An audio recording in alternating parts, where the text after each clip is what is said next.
Sophia, can you hear me? I can hear you, Kathy. This is Tracy. Hey, Yeah. Tracy. Okay, were you able to down your screen so it's not so, like it's covering my whole screen so I can't get to my stuff in the behind part? Oh, if you hit the key that has ES or ECS on there, I'm sorry. Oh, okay. That should be able to help you close it down a little bit. Okay, perfect. I just need to be able to do that so I can see my slides too. Like, see them with the stuff I have on them. Yeah, that sounds good. Were you able to get it all right? Did that Yep, work? I got it. Are you ready, Tracy? I think so. Are you? I am. I don't know why I feel kind of nervous. I'm glad they're not looking at us. Jeez. Yep, I am. I think gonna probably mute us all pretty soon here because folks can hear us all too. Okay. Oh yeah, don't let them hear that. I'm not nervous at all. No, you all do great. I'm excited. I think it'll be good. I agree. We worked hard on this. We're good. Yeah.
Good afternoon, and thank you to everyone who is joining us today.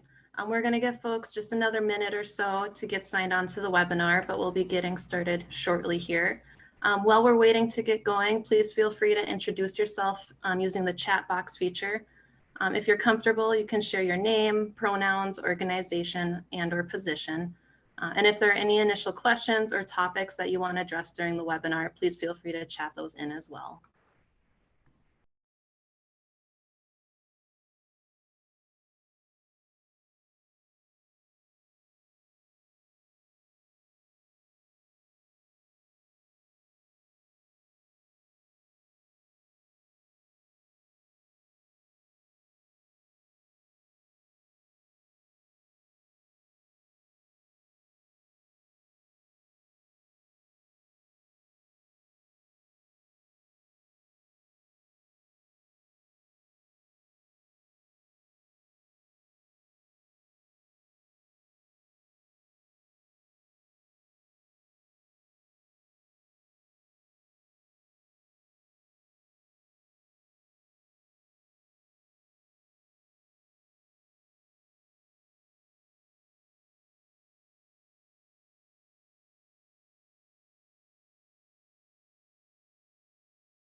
Alrighty, good afternoon, everyone. Thank you for joining us for Advocacy for Survivors in Confinement. I'm going to get us started here, but please feel free, it's encouraged to keep chatting in your introductions.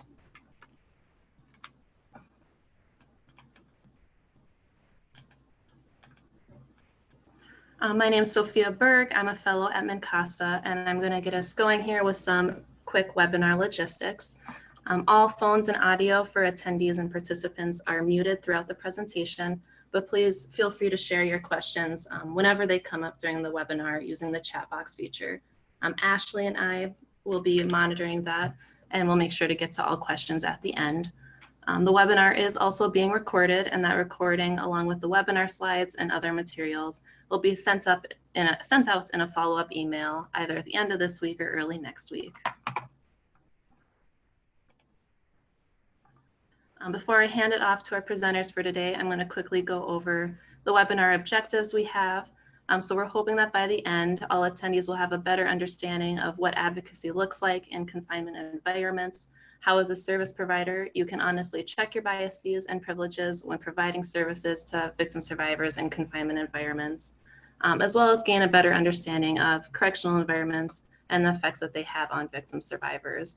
And then we're going to be talking a bit too about how, as a service provider, you can provide support to victim survivors in correctional environments and how that support aids in their recovery and reentry.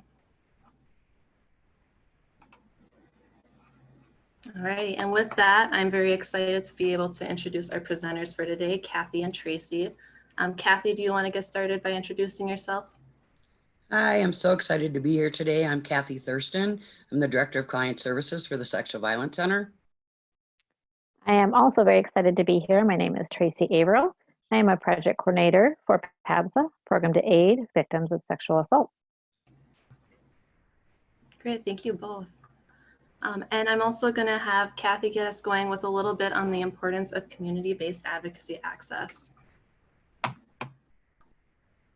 right. Oh, I'm sorry, I'm just moving down here, you guys, 1 second. So I just want to talk about the importance of community-based advocacy access. And I'll start with all of us that do advocacy know what triggers look like for victim survivors. So imagine for a minute, when you think about rape being about power and control, the magnitude of power and control in this environment is huge and at times terrifying for an inmate who's also a victim survivor. Oftentimes, many victim survivors have never dealt with their trauma, and now they may be here and not have any of the vices they used on the outside to be able to cover up and ignore the trauma. So not only are they having to deal with it now, but oftentimes having to deal with their raw emotions and pain head on. This is where advocacy can be so important for inmates, to be able to talk with somebody who is not going to judge them or use anything they find out against them is going to be very important for and to them. However, we as advocates need to truly understand what a gift this is and the power this can hold. We know the magnitude of that on the outside. On the inside of a facility, it is even stronger.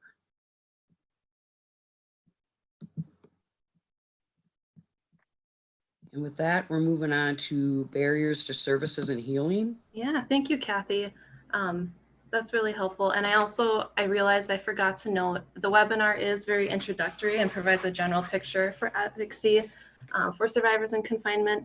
And I should also note that some of the content was created around what was quote unquote normal prior to COVID-19. However, while it is more challenging, survivors in confinement continue to need services right now for many of the reasons Kathy just laid out, and will continue to need those services, of course, in the future as well. So we really hope this content moving forward will be useful for advocates within both our current circumstances and then as we adjust to a new normal moving forward as well. So as Kathy said, we're going to move more into some in-depth information about the barriers and challenges that victim survivors in confinement experience, all of which are important to advocates and important to be cognizant of when providing services. So Kathy is going to get us going here with some information on the impacts of prior trauma and marginalization.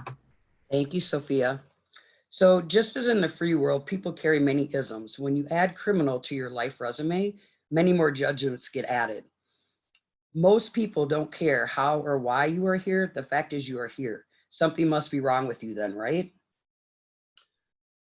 More times than not, the trauma that happened to you, to this human being, and oftentimes has never been dealt with, plays an enormous role as to why they are incarcerated in the first place. Unhealed trauma has a lot to do with incarceration, and it will not take anyone long to see that once you begin working in this environment, sorry, one second here. I've worked with so many inmates where they have not even put together that their unhealed trauma has so much to do with oftentimes years of covering up their pain.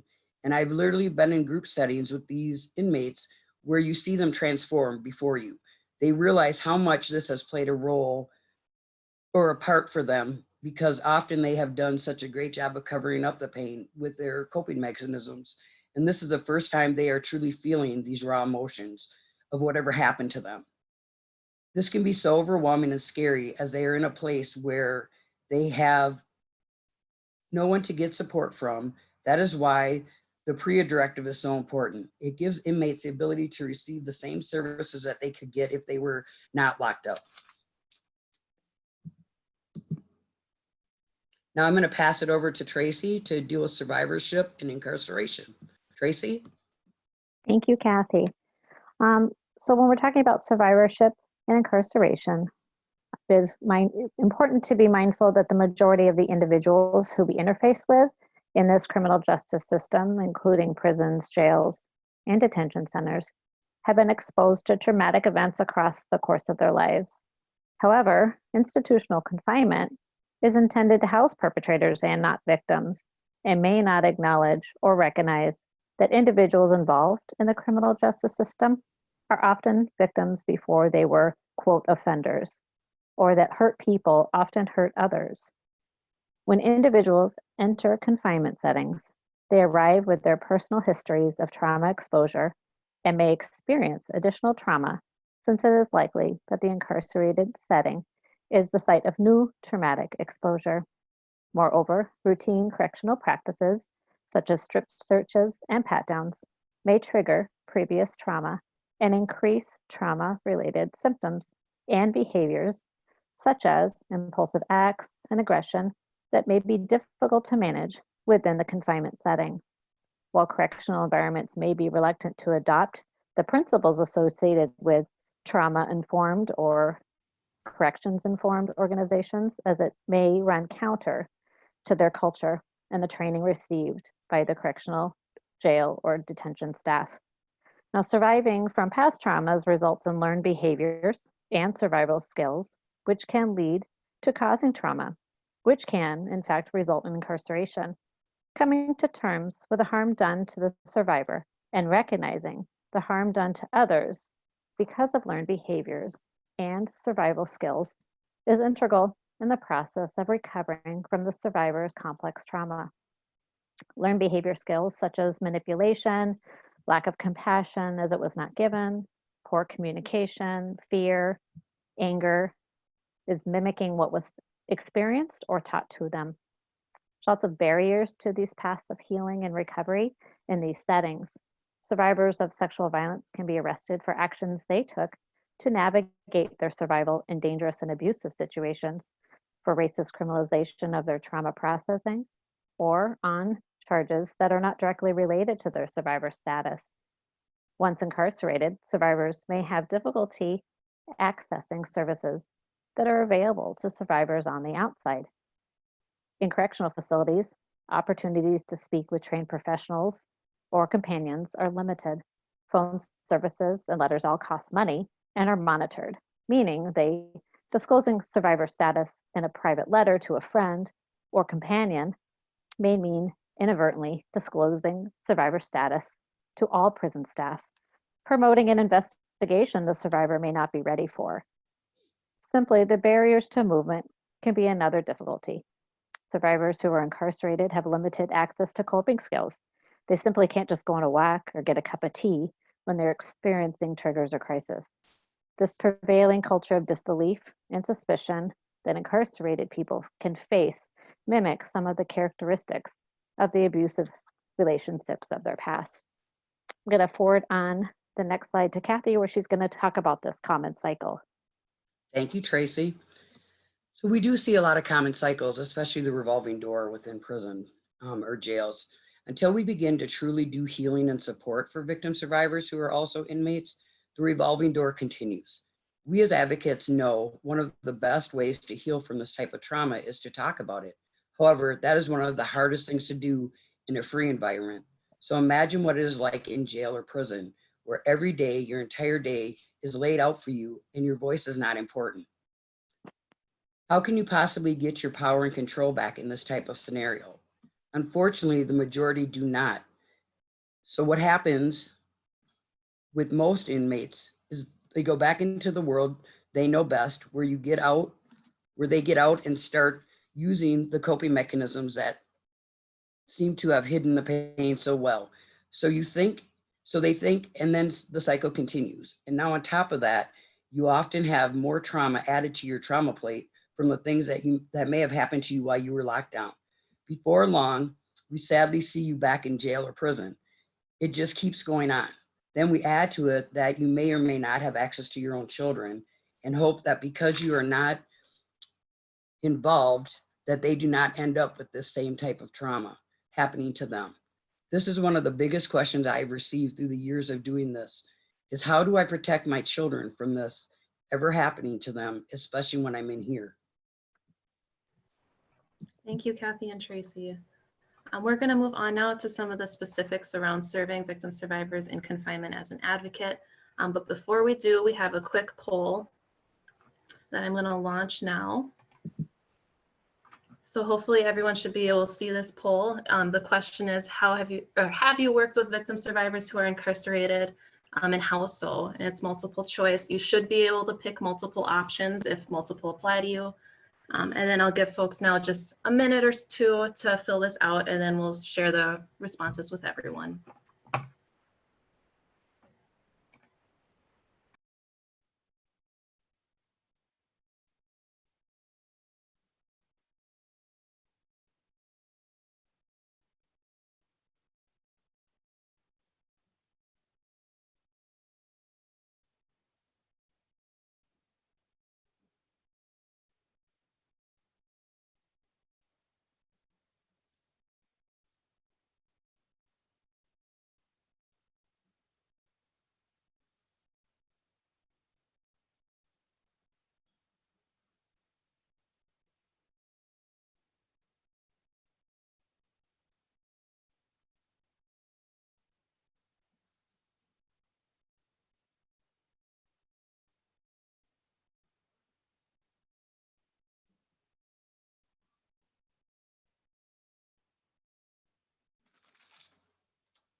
Alrighty, thank you everyone. I'm gonna end polling quick here. Give you just a couple more seconds if you have any last minute clicks you need to get in. Alrighty, and hopefully everyone can see the responses now. We had about 6 folks say they have not provided services to victim survivors in confinement. About almost half, so 12 folks have provided services over the phone. Another 6 have led support groups.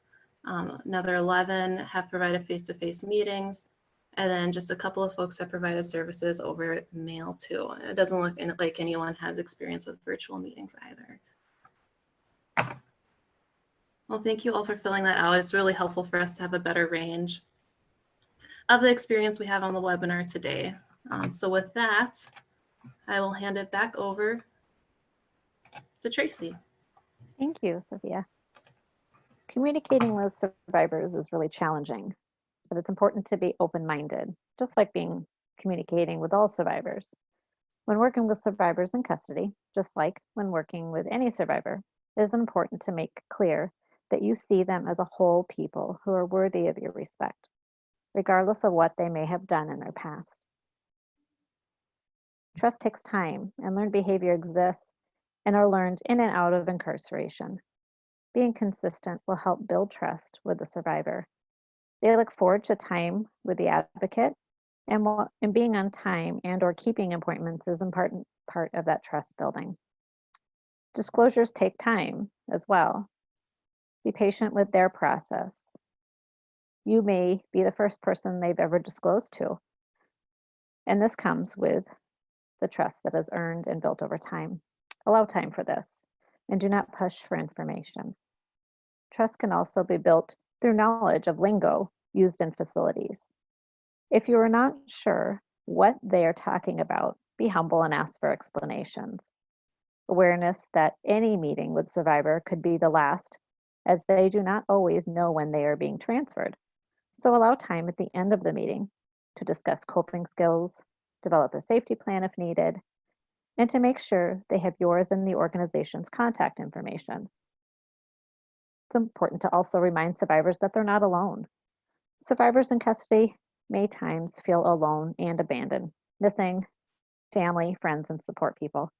The fear of reporting assault while incarcerated comes with compounded fears. It's important to let them know they're not alone and their experiences matter. Advocates can contribute to a survivor's healing by educating them about the high incidence of sexual abuse in and out of custody, and by affirming that their health and well-being are important. It's important to trust your experience. While working with survivors in custody may be new territory, rely on your experience as an advocate and your knowledge of supporting survivors. Working on educating yourself about support inside the facility can only help, and ask questions when you don't know the answer. You will be presented with many challenges working with survivors in these environments. Individuals have little resources while in confinement, and it's important to be aware that you will many times be asked for help with things unrelated to sexual violence, such as concerns about their criminal case, child custody, future employment. It is important to be clear with the survivor that your role is as an advocate and to set and maintain professional boundaries. Lastly, it's important to maintain constant confidentiality and stress that during your conversations. Having a shared goal of survivor safety and well-being, advocates can expect to have detailed and sometimes difficult conversations with corrections staff about confidential communication with survivors. No matter what the corrections officials' concerns may be, advocates should not compromise their principles and responsibilities to survivors because the survivor is incarcerated. A survivor's right to confidentiality does not change depending where the survivor lives, nor do advocates' legal and ethical obligations. Agreements about confidentiality should be documented clearly in your agency's Memorandum of Understandings, also known as MOUs, or other written agreements. Crisis program staff can help to institutionalize confidential services for survivors by participating in staff training and inmate education. And they can also explain the role of the advocate and the extent to which communication with the advocate is confidential. As with all survivors, specific supportive phrases during communication are extremely helpful, such as, "I believe you. It took you a lot of courage to tell me this. It is not your fault. You didn't do anything to deserve this. You are not alone. I care about you and I'm here to listen and help in a way that I can. I am sorry this happened. This shouldn't have happened to you." I'm going to go on to the next slide, where I'm going to discuss about the awareness of our own personal privilege. Now, we all have our own privileges, and it's an important part of our journey and our journey as an advocate to recognize the extent of our own experiences. So, for instance, I am a white 46-year-old female that's never been justice involved. I'm able to go to my home, to my family at the end of the day, to a home I feel safe in. I am aware that these are all great privileges. Understanding what privileges are, we will better be able to help emphasize with and support people who don't have them. Being an advocate is an amazing privilege, and with great power comes great responsibility. It's important to be mindful that the more privileges you have, the more likely you are to be listened to and taken seriously. So you should use what you have to fight for the rights of the more marginalized, less privileged individuals, such as those in these environments. Now I'm going to forward on to Kathy, where she's going to talk about addressing biases and stigma. Thank you, Tracy. We all have our own implicit biases and inner thoughts. We need to be aware of those thoughts and challenge them, but not judge. It's a hard place to be honest with yourself. Working with victim survivors who are incarcerated may not be the best place for you. A lot of advocates come in with their own trauma. It's understandable that this work may be triggering. However, victim survivors pick up on biases, inner thoughts, and the triggers that may affect you. For many, picking up on those things and being aware of who you are interacting with is a survival skill. Even if folks haven't been victimized behind bars, they may have experienced victimization before. Being a perpetrator may also be part of their survival skills. As service providers, it is important to recognize that people who have caused harm may also be victim survivors. Now I'm going to pass this back to Tracy for supporting reentry. Yeah, you, thank you, Kathy. Kathy. Oh, I'm sorry, Tracy. No, I'm go ahead, actually Sophia. going to hop in quick and do one more poll. And this one will be on folks' experience helping with reentry and release planning. So that should be up on folks' screens now. The question is, do you have experience with reentry planning? Does your agency receive referrals from correctional facilities that are releasing victim survivors into your community? So I'll give another minute and a half or so for folks to fill that out.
Alrighty, I'll give it a few more seconds here for folks to get some last minute responses in.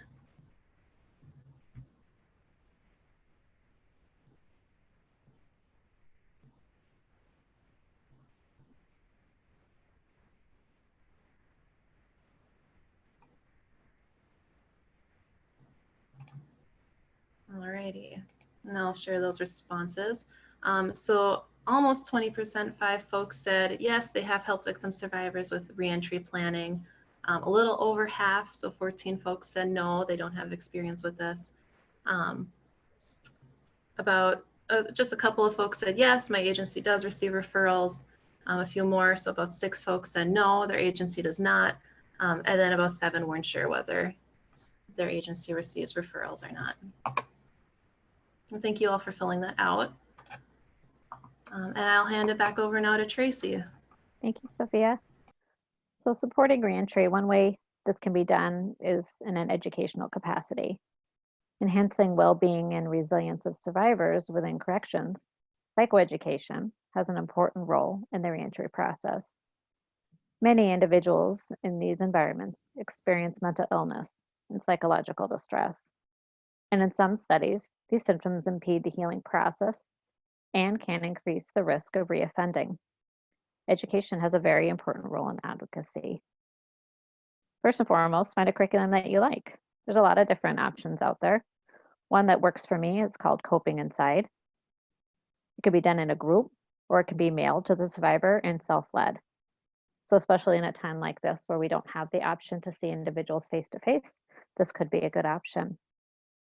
Now, when doing educational advocacy, I have found it beneficial to discuss all traumas, not solely sexual trauma, as many individuals may not be ready to speak about feelings attached to sexual trauma, or they may not see themselves as survivors at this time. The traumatic events alone, while horrific, many times are not the most damaging, but the series of events that happen afterwards can present to be the most problematic. One event can snowball into many more traumas, and I found it important to discuss and be open to all traumas. Education assists in reentry support, and it's part of that relationship building. It's part of the healing process, and you cannot punish the trauma out of an individual, but you can heal the trauma wound, and education is one of the valuable steps.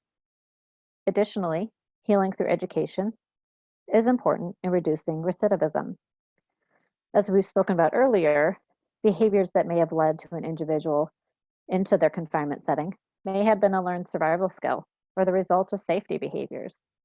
Education can provide assistance in the individual's identification of the why behind their behaviors, which can turn to part of making the reentry process more positive.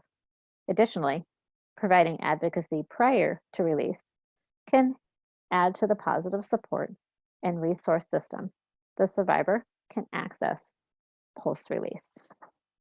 Now we're going to go on to the next section, working in confinement settings. Thank you, Tracy. So I thought it would be helpful to be aware of some of the differences when thinking about jail versus prison. First off, the majority of people in jails will be there under a year. If your sentence is over a year, you are then sent to prison oftentimes. Inmates often tell me they'd rather be in prison than in jail. Per the inmate, there's more to do in prison versus jail, where most of your day consists of sitting there. In prison, most times, you can get a job of some sort and go to classes and groups. Along with in jail, you are waiting to go to trial or be sentenced. By the time you're in prison, at the very least, you know how long you will be there and you can move on with what's next for you at some level. Also, remember, prisons and jail are also very much based on some of your privilege. People who have supportive families or families with some money are going to have a different stay than people without. Prison and jail is expensive to get commissary or make phone calls or even send a letter. You need money to do any of that. So if you have no outside support, it can make your stay much more unpleasant than some who have access to these things. Also, not everyone can get a job in prison, and for those that do, they make about 50 cents an hour. And I was told by one inmate, this is a good pay inside a prison.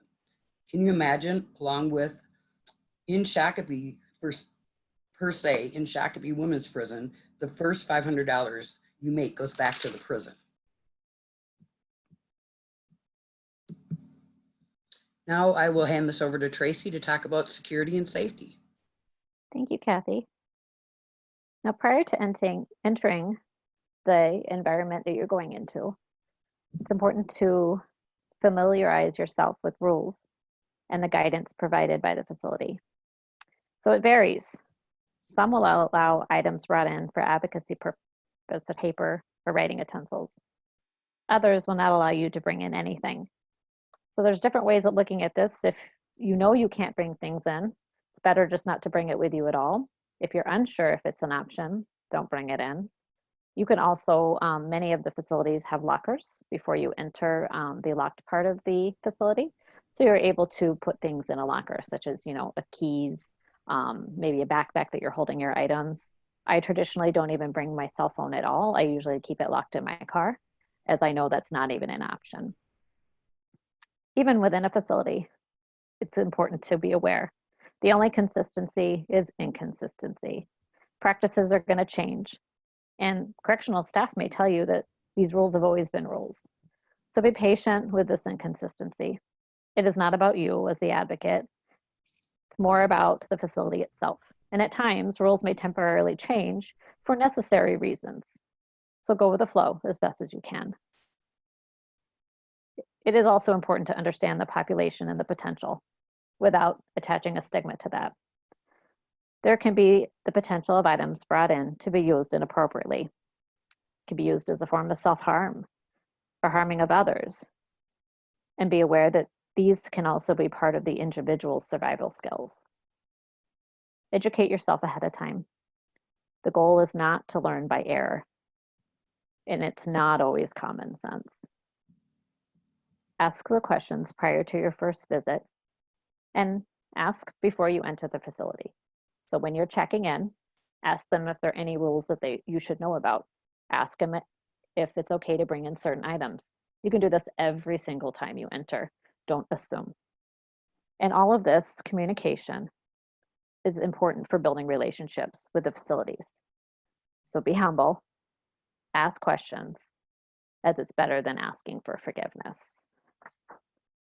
And now I'm going to forward on the next slide where Kathy is going to begin talking about working with corrections. Thanks, Tracy. So some of this Tracy's already covered, but I'm going to just say it again just to be aware. Be aware of your surroundings when in a facility and making sure you keep as good a rapport as you can with staff. Keeping that relationship strong is important, not just for your organization, but also for the inmates you are working with. This is often where you see the power and control dynamics. We are guests in these facilities, and that privilege can be taken at any point. And if that happens, the inmates are the ones that suffer the most. Tracy, I'll pass the rest of the slide on to you. Thanks, Kathy. You will hear things or sometimes sense things that put you in a tricky territory. Being mindful of the balance of maintaining relationship with correctional staff while serving survivors. Staff have their own implicit bias, as well as learned views as a result of working in an environment that can be volatile. They firsthand witness individuals' negative behaviors, and they may not be aware that these may be individuals' survival skills, not just simply poor behavior. Opportunities to bring education to correctional staff may help bring awareness to sexual violence and some of the survival skills of those they monitor. Education additionally can assist staff outside of their work environment, as they too may be survivors or know someone that is. And we're going to move on to the next slide where Kathy is going to begin speaking about support groups. Thank you, Tracy. If you talking about groups, I know some of you guys on the poll said you had done groups. I hope you've gotten the same joy out of those that I always have when I've done groups in the different facilities. But I thought I'd talk about open versus closed. If you have an open group, you'll probably have different inmates every week. Versus if your group is closed, you will have the same inmates for the next 10 to 12 weeks, depending on how long your group is. And then you can usually dig into deeper subject matter, which can be good and bad, depending on who's in your group. What the facility allows you to bring in for support groups can change, not only by facilities, but also at the same facility from week to week. Now I'm going to give the rest of this slide on to Tracy. Wonderful. So it's important to, I know for our organization, we have individuals sign in when they do groups. And it's important to educate the people in the group why we do these things. Kind of what I usually tell people is that this is extremely confidential. We are never using their information for anything, and we use it strictly for statistics. So I kind of explain, as I'm part of a nonprofit, what that looks like. And sometimes we just have to prove to the government that we're doing work. They seem to understand this. I haven't gotten questions about this, but I also tell them to only put down on the form what they feel comfortable with. It's not required, it's just asked of them. And before the group begins, I always do ground rules. So I tell them it's a confidential space. I also ask no cross talking, which means talking while someone else is talking or having a separate conversation than the educational material or support. I also ask that they only speak in I statements and not speaking on behalf of others. I also emphasize that these groups are a place for feelings and not disclosures, as hearing disclosures and people's truths can be very triggering for others to hear. And sometimes that truth is best served between the advocate and the survivor. So during that ground rule discussion, I talk about what individual advocacy can look like as a place for disclosures, if that's something they would like to do. I also tell them that the benefit of that one-to-one advocacy, it's more confidential to talk about certain things that they may not want to talk about in a group setting. It's hard to pull things back once they've already said them. But disclosures happen all the time, and it's really hard to navigate. So being prepared to redirect with kindness and the flow of conversation, which survivors feel that their story is not important. So not shutting them down, but thanking them for their truth and finding a way to transition to the next topic. Also in these groups, be aware that everyone in this group is going to be in a different stage of their healing. There's a spectrum of healing. Some may not identify being a survivor, while others have already begun doing the hard work that comes with healing. And allow the group engagement to flow naturally. I don't call on participation. It's helpful as, engagement is really helpful in the group setting, but engagement's a spectrum as well. So some do well actively participating, while others will get a lot out of the group by simply just listening.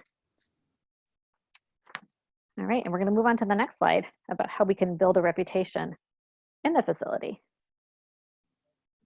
Now, many people come to group, and I've been told it's, quote, something to do, right?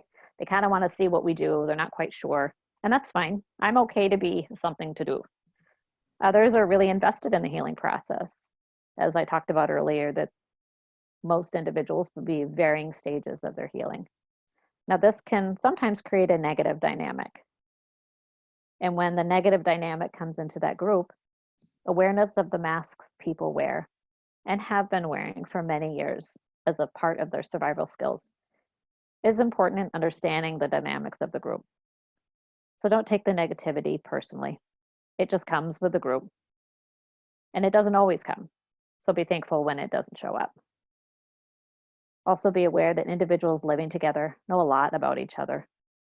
This can work well as a source of peer motivation for group attendance, but it can also be monitored in the group setting as a survivor should only be speaking on their behalf and not the voice of their peers. So it's a good time to reinforce the group rules of those I statements and not speaking on behalf of others in the room. I like to also acknowledge all trauma at the start. Like I said, while a support group for sexual trauma is a little bit more specific, in an education environment, I want to make sure I'm open to hearing different types of trauma, as I would imagine all individuals in these facilities have lots of complex trauma, and validating people for coming, regardless of why they're in the room.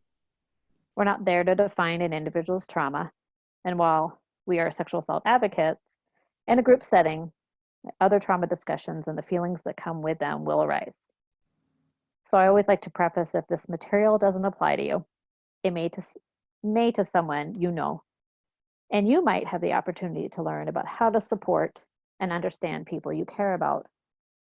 A lot of people don't get enough positive, especially in these environments, and just thanking them for the attendance can provide just a warmth that they deserve and they're craving.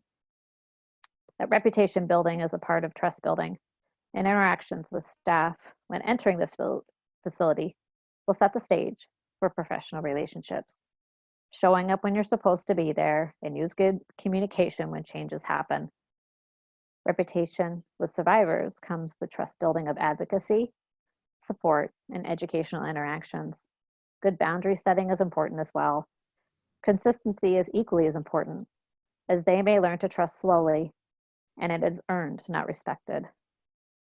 This also leads to a source of reentry support. If they're not relocating to your area, you can put them in contact with agency in their area. That trust can help so that they're aware and feel comfortable calling you and other agencies like yours. So we're going to move on to key takeaways. Yeah, thank you, Tracy and Kathy. So now that we're getting close to the end of the webinar, I'm going to quickly revisit the key takeaways we were hoping folks would have.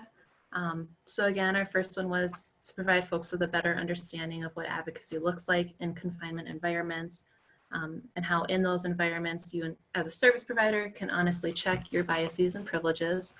And then again, to gain a better understanding of correctional environments and the effects those correctional environments have on victim survivors. And then how you can support victim survivors in correctional environments as an advocate, and how your support aids in their recovery and reentry. All right, so now we have some time for questions, so folks can feel free to chat those in. And while we're waiting for those, I'm also going to quickly just mention that Tracy, Kathy, and I all recommend justdetention.org as a great place for resources. They have a service providers section, and they have resources for folks of all experience levels.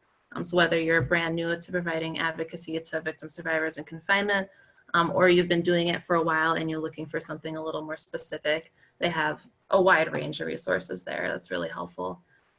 Tracy, Kathy, did any of you or either of you have anything you want to add about Just Detention?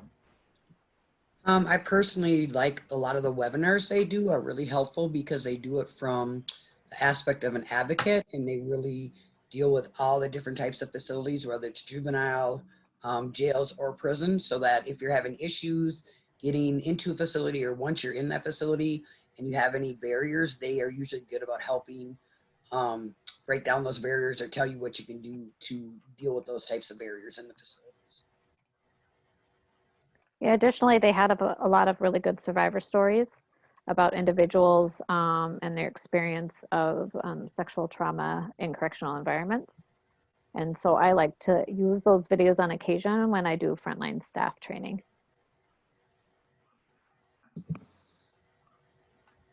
Great. And then we also have a slide with contact information. I'm going to put that up for just a second or so here while we're still waiting for folks to type in some questions. And I'm also, maybe I'll throw a couple questions to you, Kathy and Tracy, while we're waiting for some to come in. So one is, I was wondering if you could give folks some more information about the types of spaces you might meet victim survivors in, whether that's individually or in support groups in facilities. So if you could give examples of, what that has looked like for you. And then if there's been any effects on how that changes your support group, depending on what those, spaces look like. Yeah, Tracy, I'll start if that's okay with you. Yeah, of course. When I've done individual sessions in a jail or prison, they usually, in the jails, they'll give you what is usually classified as a lawyer room so that you have privacy and people can't hear what you're saying. In the prisons, they've usually given us a room that's set off somewhere so people aren't like walking by and seeing that we're in there together. So they're usually pretty good about that because usually you set that appointment up ahead of time. And as far as group settings, it's nice when they don't put you in somewhere. Like for a while at Shakopee, we were sitting like in the middle of the gym, like a room off of that area, which was very challenging because people are staring while you're trying to do the group, which in jail and prison settings can make people really nervous, unfortunately. So then we were able to move to a different setting that was kind of back off farther, not like in such a main area, which can be really helpful. Yeah, much like what Kathy said, also utilizing that lawyer room for that individual advocacy. I've also had the opportunity to go into a room in jails that is, I don't even know what they call that room, but it is a room with doors on either side. So when they're bringing individuals in, based on what wing they're coming from, they can enter from each door, but those doors do close. They are monitored, so they can see us. But I don't see people walking past the room, which is nice. So it does offer a little bit more of that confidential space. And as Kathy mentioned, it removes the glance of onlooker of their peers. Okay, thank you both. And then we have had a couple of questions come in. So one was, can this be applied to both men and women? And that was pretty recently. That might have, I think I missed the exact time when that came in. But I believe that was if everything you were talking about, maybe Tracy at the end around support groups applies to both men and women survivors. Yeah, everything, that I do is completely gender neutral. While sometimes you will find pronouns in the educational material. One of the things I do like to preface in groups is that if they're helping read aloud, they can identify that pronoun whatever they would like, or they can use they, or they can just skip over it, whatever their comfort level is. Also be mindful based on the facility you're in. They may not identify as the gender of the facility that they're staying at. And so I try to be as neutral as possible and not assuming, because I do not ask those pronouns in the group. I keep things as neutral as possible because it's a lot to also try and remember in a group system.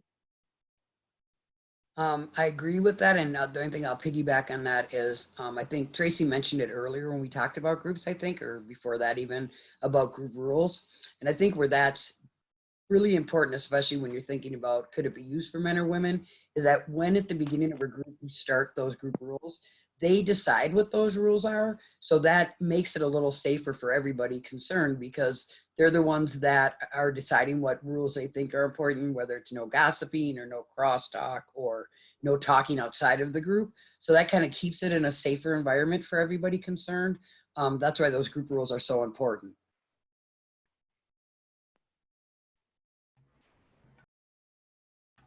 Great, thank you both. And then we had another question too about juvenile versus adult support group experiences.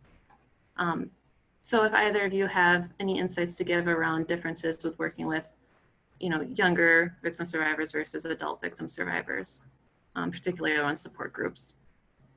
Yeah, so I've worked in both types of facilities. Usually, sometimes the juvenile facilities will get a little bit more concerned about certain material, just because they are juveniles. I kind of laugh at that a lot of times because most of the time the juveniles know more than what most people think. But I just be aware of whatever material you're bringing in there, to make sure that none of the people that are in charge of the facility or in charge with the juveniles would have any problem with some of the material you're bringing in. Sometimes certain wording can concern them. And, if they think we're talking about sex in some form or fashion, sometimes that can be concerning. So I just say, make sure that you kind of looked over the material you're bringing in, and if possible, and have a working relationship with them. If they have any issues, you could let them know what you're bringing in for your group setting. And that kind of goes along with, being humble and asking the questions and not presuming what the answers might be. It's way better than asking for forgiveness. Yeah, good point, Tracy. All right, thank you both. And then we did have another one, and this is a big one. Have there been any specific challenges now with COVID? Are they restricting all group and outside support? Yeah, there is no group contact at all. So no external agency, at least on my end, we're not able to do it at all. And that's kind of why I touched on the Coping Inside curriculum, as its real intended purpose was for the male correspondence educational material. And it serves a good purpose, that it's self-led and it can be used the way the individual would like to use it. It is more challenging, but also it is better than nothing at this time. Yeah, I'm with Tracy. The minute we're looked at, I don't know, Tracy, if they do this with you guys, we're looked at as volunteers technically. So as soon as COVID went into effect and the stay-at-home stuff went into effect, all volunteer services in jails and prisons were restricted for us down here in Hennepin County and Scott and Carver where we work. Although they have been good about, we also do over the phone conversations at times with carefulness around the privacy issue, but we have let them know that they definitely could reach out to us that way if they need to, so that they still have some type of support. But what I'm hearing is they're also restricted a lot, so getting to a phone is not the easiest for them to be able to do at the moment either. Thank you, Kathy and Tracy. And folks can feel free to continue putting in some questions here.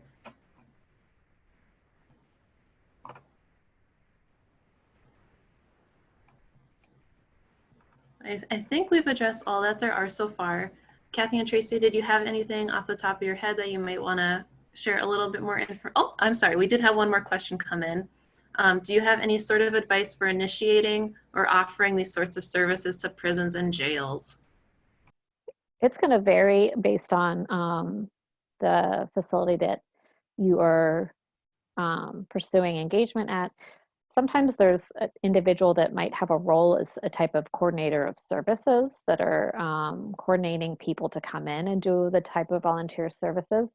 So calling and asking who that person might be, it's good to have a contact person, especially someone that you might have an email, because phone correspondence is very challenging in those environments. And it'll also give you the opportunity if for some reason you're not able to show up to a group or you need to reschedule. It's very concrete as far as also asking if there's been any new rules. It's very concrete that it's all in writing, but it's going to vary based on where you are. And I don't know if you have anything to add to that, Kathy. Yeah, it definitely varies depending on where you are and what type of facility it is. But what I've definitely found is that's where Tracy and I both talked about building the rapport with them, because when they really, if they're engaged and they want to be engaged with an outside agency, letting them understand that helping someone deal with their trauma will make the prison or jail a better place to be also, because you won't have all the anger and the hurt and the pain when they're able to work through some of that and feel like someone's listening to them or hearing what they have to say or even addressing it at some level. So I think, when you can put the picture around that they understand you're here to help, that you're not going to come in and cause more problems in the jails or facilities or prisons, that you're there to offer psychoeducation and help, the inmates address some of the pain and trauma that they may have. That usually goes a long way with the correctional staff, that I found anyways. And having the conversations with whoever your point of contact is also a good way to find opportunities to do the frontline staff training, because it'll give those frontline staff an idea of who you are, what you do, and the support you're offering, and how it's beneficial, like Kathy said, to the overall population. Okay, thank you both. Would you be able to give any examples of challenges you've had working with frontline staff and what that looks like, and how you've gone about handling those challenges when folks do have misconceptions around victim survivors and what sexual violence looks like? Yeah, I think one of the most frustrating things I've seen when I've been in there is, like, especially working in the prison sometimes, is, and I think there was a slide that said this, that things can change from week to week. So like one week you might go in and you were able to bring whatever you had the week before. This particular week you go in and they're like, nope, you can't bring that in. So that's where having that contact person that Tracy's talking about and having a strong relationship with them will be super important. Because when you're coming to do a group for the evening, a lot of times you can't go back and change or get something different. So if they don't allow it to come in, you're kind of having to just figure something out. So I'd always suggest having a secondary plan for an evening, just in case that were to happen. So you'd still be able to run the group and it wouldn't have to be canceled because you didn't have something you could do for that evening or during the day whenever you're having your session. I've also had an issue with, they have on occasion have staffing issues. So I've had an incident where my point of contact got actually pulled from their duty and changed to a different duty, which I'm sure probably happens all the time in different environments. And so they're not going to be as easily able to be contacted or have those conversations. And so when you don't have contact with them, or if you haven't heard from them during the check-in process, that's a good time to just kind of reinforce, this is what you're here for, this is what you do, this is your point of contact person, because you're going to get new staff that aren't familiar with who you are, your organization, or what you do. Great, thank you both. Folks can still feel free to chat in a few questions. I think we'll stay on a couple more minutes, but otherwise we'll end a little bit early and give folks some more of their afternoon back. But thank you, Kathy and Tracy, so much for presenting today. It was really, really helpful and very much appreciated. Thank you so much for having us. Thank you guys for listening.